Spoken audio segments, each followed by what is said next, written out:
it's so fun to be on Twitter. It just is. It's usually not something I would ever say, but it is fun to be on Twitter. And yes, I do have my account back after nearly 2 years of it being suspended. I don't think that Elon Musk is sitting there like going, hey, that Jeremy from Geeks and Gamers, let's get his account back. Hey, that drunk 3PO. I don't think that's happening. That I don't think he has any influence in terms of direct influence right now. We're just seeing that the system, it's being affected. You know what I mean? I sent my appeal in, and within an hours, they came back and they said that they were lifting the suspension on my account. So it's more so just his influence of him that he's going to start having complete control now. So I think it's disrupted the system. That's my take on it at this point. I'm sure there's a long process about when he's actually going to actually take control of it. And like I said earlier, with my account returning drunk 3POs, I don't think that Elon has any direct impact. It's the indirect impact of that. So what do you guys think about that in terms of a lot of these accounts returning? Tucker Carlson, surprised we haven't seen the Babylon Bee tweet yet. What do you guys think about the overall thing about all these accounts returning and the influx in followers? I think that's just a lot of people coming back to the platform. That is 1000% what I think the influx of followers is. It's a lot of people that have like, you know, 1 or 2 people following them like as they're just coming on because they've been staying away from Twitter for so long, wanted nothing to do with it because let's be real, you can only have one valid opinion. You have to watch your step around everything else. I think that's why we're seeing this huge surge in everybody's following and interaction and everything right now. In terms of the accounts coming back, personally, what I think is that not everyone that works at Twitter is a leftist echo chamber activist. I think there are some normal people that work there that felt under the boot. And now with this coming in, with this regime change at Twitter and everything being different, I think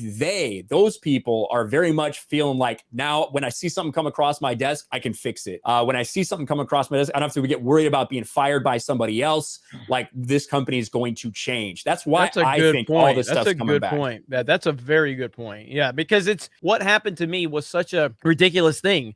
It was a Scott Steiner meme. I'll show everybody. I'm sure most of you have seen it already. If you have a good department or a good resources department that's looking at these things, it's common sense that these accounts should never have been suspended. So I think Ryan's actually got a really good valid point on that. Maybe people are just actually doing their jobs now. Shockingly enough. But you shockingly really enough. They have actually normal human beings there.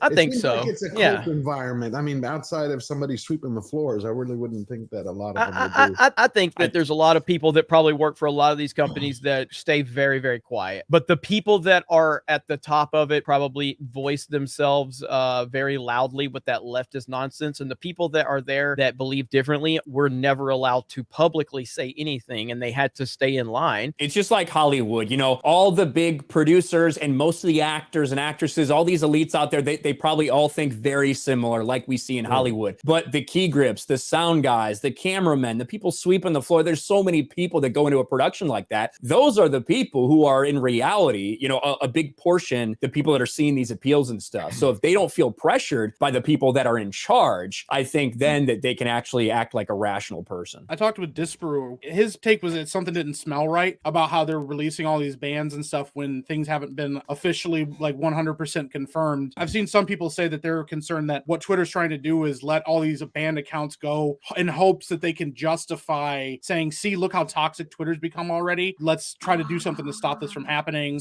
Or let's, you know, try to argue, oh, look how many people have like started violating DMCA things again, or whatever the excuse, every excuse that they can have to say, see, it got as bad as we said it was going to get. Now let's justify not following through with the deal. I think a little bit of I guess, a shift from that thought process. I think maybe Tim Pool, somebody was talking about it, that essentially what they think might be happening is Twitter trying to clean itself up and get ready for an audit so that when they do come in and they fucking open the books and they see everything, it doesn't look as bad as it was before. That's you know, an alternative opinion or, you know, hypothesis that I've heard out there that does kind of make sense as well. And I think that makes more sense maybe than what you're talking about necessarily. Well, I think Ryan is right, because if Elon starts looking at stuff and he sees some funny business, you don't think he would like tweet it out there? And, well, no, that's what he would do, and that's why they would do it. Yeah, that's why.